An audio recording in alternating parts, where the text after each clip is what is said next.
Assalamualaikum warahmatullahi wabarakatuh. Kembali lagi bersama saya Fitria Rahmadini Putri Pramono dari TRO Angkatan 2025 dengan NIM 3 digit terakhir 046 dari kelas B Praktikum.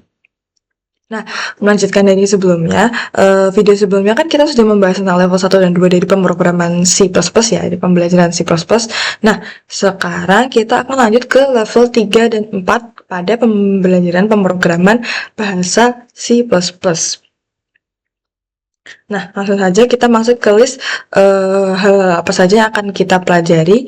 Yang pertama, kita akan mempelajari tentang if, else, dan logika boolean.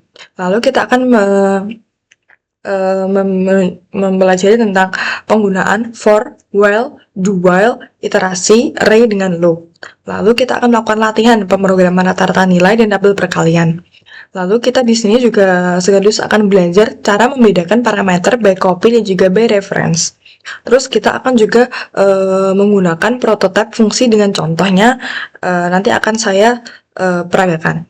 Lalu kita akan belajar cara memisahkan kode ke file .hpp dan juga .cpp. Lalu kita akan melakukan compile dan run program via terminal. Lalu yang terakhir kita akan melakukan latihan yaitu menggunakan program modular sederhana. Nah, langsung saja kita akan mempelajari dulu dan saya akan menjelaskan pengertian-pengertian apa saja yang ada di pembelajaran kali ini. Nah, yang pertama kita akan belajar tentang if, atau else, dan juga logika boolean. Nah, ini merupakan struktur percabangan yang digunakan untuk mengambil keputusan dalam program berdasarkan kondisi yang diberikan. Nah, if sendiri ini digunakan untuk mengevaluasi suatu kondisi. Jika kondisi bernilai benar atau true, maka blok pernyataan di dalamnya akan dieksekusi. Nah, jika else if, itu digunakan setelah if jika ada beberapa kondisi yang perlu diperiksa secara berurutan. Jika kondisi if sebelumnya salah, maka kondisi pada else if akan diperiksa. Nah, yang terakhir itu ada else, yaitu untuk menangkap semua kasus lainnya ketika tidak ada kondisi if atau else if yang dipenuhi. Blok ini dieksekusi jika semua kondisi sebelumnya salah. Lalu untuk logika boolean sendiri, itu adalah hal yang mendasari kondisi-kondisi ini, yaitu menggunakan operator perbandingan seperti sama dengan, tidak sama dengan, lebih besar, lebih kecil, seperti itu. Dan juga operator logika and, or, atau not, untuk menggabungkan atau memodifikasi ekspresi boolean, yaitu true atau false.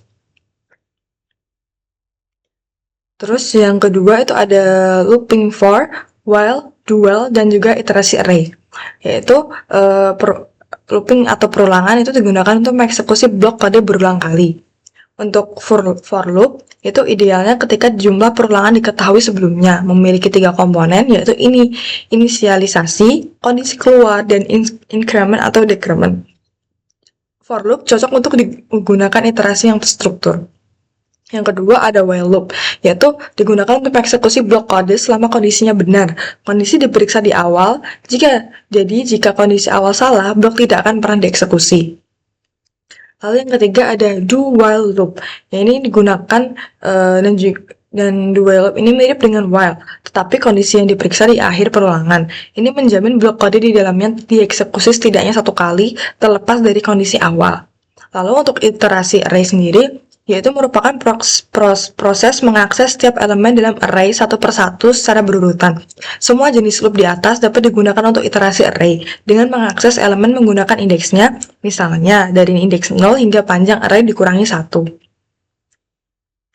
Terus yang ketiga, kita akan melakukan latihan program rata-rata nilai dan tabel perkalian ya. Nah, untuk rata-rata nilai ini kita akan melibatkan pengumpulan sejumlah data input, misalnya nilai, menjumlahkannya lalu membagi dengan total jumlah data. Konsep yang digunakan itu ada variabel akumulator untuk penjumlahan, loop untuk memasukkan banyak data, dan juga operasi pembagian. Nah, untuk tabel perkalian sendiri, kita akan membuat representasi grid, baris, dan kolom, dan hasil perkalian biasanya melibatkan nested loop. Nah, di sini kita akan masuk ke perbedaan parameter by copy dan juga by reference. Nah, perbedaannya itu adalah dari cara memberikan argumen ke fungsi saat mempengaruhi bagaimana data asli di luar fungsi diperlakukan. Untuk parameter by copy sendiri ini nilai dari argumen asli disalin dalam parameter fungsi. Perubahan yang dilakukan pada parameter ini di dalam fungsi tidak mempengaruhi variabel asli di luar fungsi. Ini seperti memberikan fotokopi dokumen. Mengubah fotokopi tidak mengubah dokumen asli. Lalu untuk parameter reference atau referensi, fungsi ini menerima referensi atau alamat memori dari argumen asli. Parameter di dalam fungsi menjadi alias atau nama lain untuk variabel asli. Perubahan yang dilakukan pada parameter di dalam fungsi secara langsung memodifikasi variabel asli di luar fungsi. Ini seperti memberikan petunjuk langsung ke lokasi dokumen asli. Selanjutnya itu akan ada prototipe fungsi dan juga dengan contohnya. Nah, prototipe fungsi atau function prototype ini ada deklarasi awal fungsi sebelum implementasinya yang sebenarnya. Tujuannya adalah untuk memberitahu compiler tentang yang pertama, nama fungsi, yang kedua, tipe dan tipe data nilai yang dikembalikan atau return type, dan ketiga ada jumlah dan tipe data parameter yang diterima. Dengan prototype, fungsi dapat didefinisikan atau diimplementasikan di mana saja dalam kode, bahkan setelah fungsi main. Ini memungkinkan compiler untuk memeriksa pemanggilan fungsi dengan benar, jumlah dan tipe argumen. Sebelum menemukan definisi lengkapnya tanpa prototype, fungsi dapat didefinisikan sebelum dipanggil. Nah, selanjutnya kita akan membahas tentang pemisahan berkas .hpp dan juga .cpp. Ini adalah praktik pemisahan kode untuk program yang lebih besar dan terorganisir. Nah, ini digunakan di bahasa C++ ya tentunya. Nah, untuk .hpp atau .h itu adalah berkas header atau berisi deklarasi. Nah, isinya tuh prototipe fungsi, deklarasi variabel global atau konstanta, deklarasi struktur data atau kelas, file header bertindak sebagai antarmuka atau interface yang memberitahu bagian lain dari program apa yang tersedia. Lalu untuk berkas CPP sendiri atau .c ini berisi definisi berkas implementasi atau sumber. Nah, implementasi lengkap dari fungsi-fungsinya dideklarasikan di header, definisi detail dari logika program yang ada.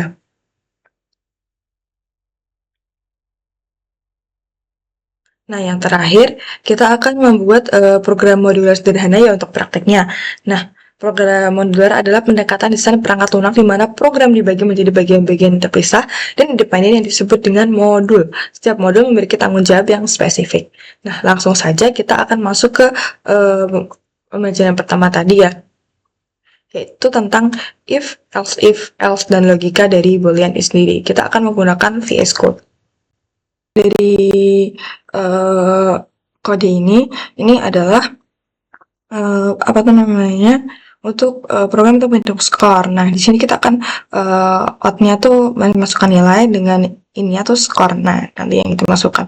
Jika skor yang kita berikan adalah lebih dari atau sama dengan 90, maka nilai yang keluar adalah A. Nah, jika tidak, dan skor yang kita masukkan adalah lebih dari atau sama dengan 75, maka nilai yang keluar akan B. Nah, jika yang skor yang kita masukkan itu lebih dari atau sama dengan 60, maka skor yang keluar akan C. Nah, jika di luar dari ketiga skor yang kita masukkan tersebut, maka yang keluar itu adalah nilai D.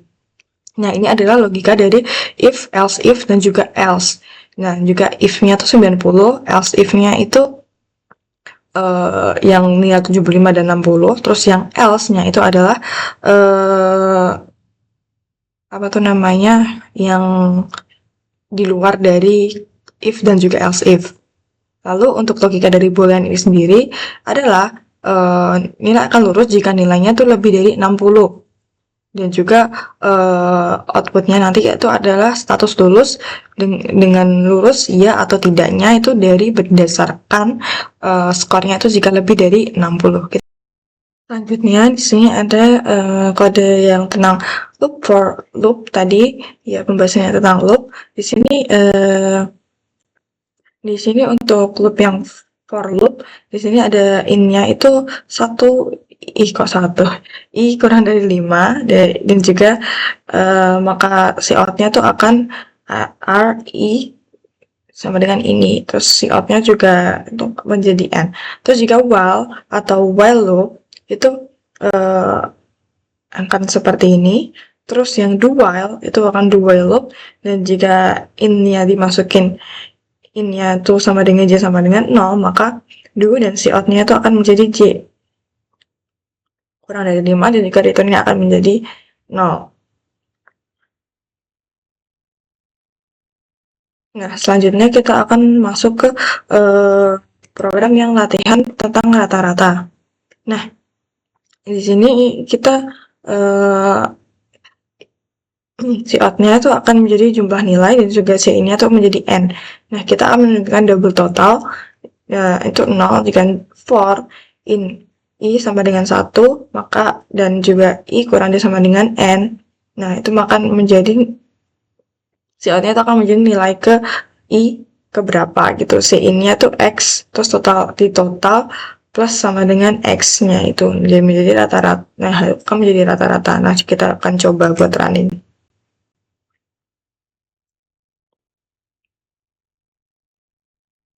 Nah, kita akan coba buat masukkan nilai 80.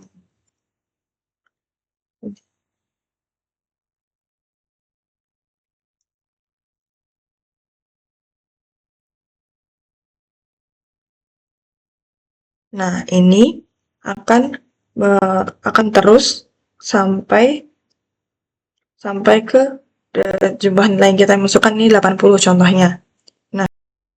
Nah, selanjutnya ini ada latihan tabel untuk perkalian kodenya. Nah, si out-nya itu akan menampilkan tabel perkalian hingga ke berapa yang kita masukkan nanti.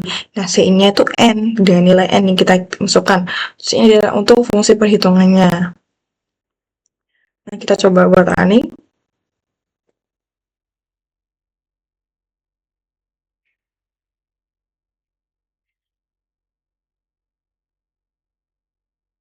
Tampilkan tabel perkalian hingga umpama kita masukkan 5.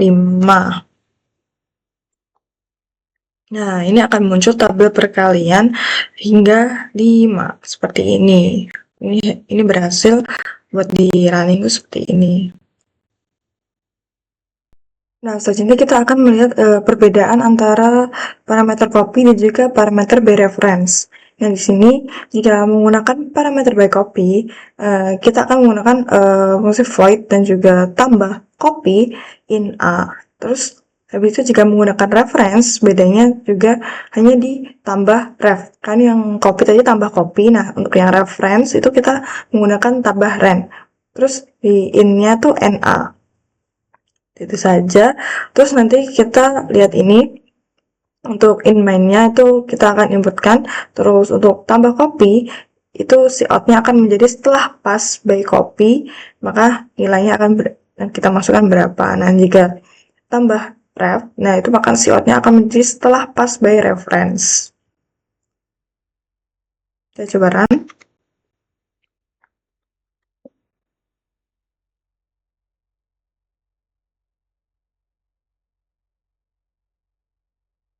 Nah, ini contohnya seperti ini hasilnya. Nah, selanjutnya kita akan mencoba yang fungsi prototype dengan sekaligus untuk memindahkan perbedaan dari file .hpp dan juga .cpp. Nah, untuk .hpp kan ya sudah gitu aja karena itu kan cuma untuk file header ya, jadi cuma seperti ini saja. Nah, untuk yang file cpp ini bentuknya seperti ini, inputnya juga in kali in a dan juga in B. Returnnya A sama dengan A dikali B. Seperti ini isinya. Isi dari file HPP ini. Nah, selanjutnya kita akan program modular. Nah, untuk program modular yang file HPP itu bentuknya akan seperti ini. Itu sebagai headernya aja. Yaitu tidak ada kode yang akan dijalankan nantinya. Sementara kodenya itu akan berada di file CPP ya di sini. Jadi kayak SPP itu sebagai cover dan CPP itu sebagai isinya yang menjelaskan ini. Nah, di sini program modularnya CPP itu ada tambahan menu dan juga ditambah kurang. Nah, dan juga itu nanti ini jika ditambah maka yang input A dan juga input B itu akan ditambah, dan jika ini atau B dikurang maka inputnya itu akan input A akan dikurangi dengan input B seperti itu. Nah, kita coba file. Langsung saja kita coba yang main aja ya. Nah, di sini untuk program modularnya itu di sini ininya tuh kita akan tampilkan main menu, dan di pilihan menu kita akan outputnya itu kan pilihan menu. Nah, ininya kita akan pilih. Nah, outnya itu akan menjadi angka 1, dan ininya tuh menjadi angka A, outnya menjadi angka 2. Masukkan angka 2, maka ininya masuk ke ininya tuh seperti yang kita masukkan tadi. If pilih 1, maka outnya akan hasil tambah A dan juga B. Nah, jika else if pilih 2, maka hasilnya tuh kurang A dikurang B. Nah, seperti itu sini. Ini kita coba juga, siapa tahu bisa.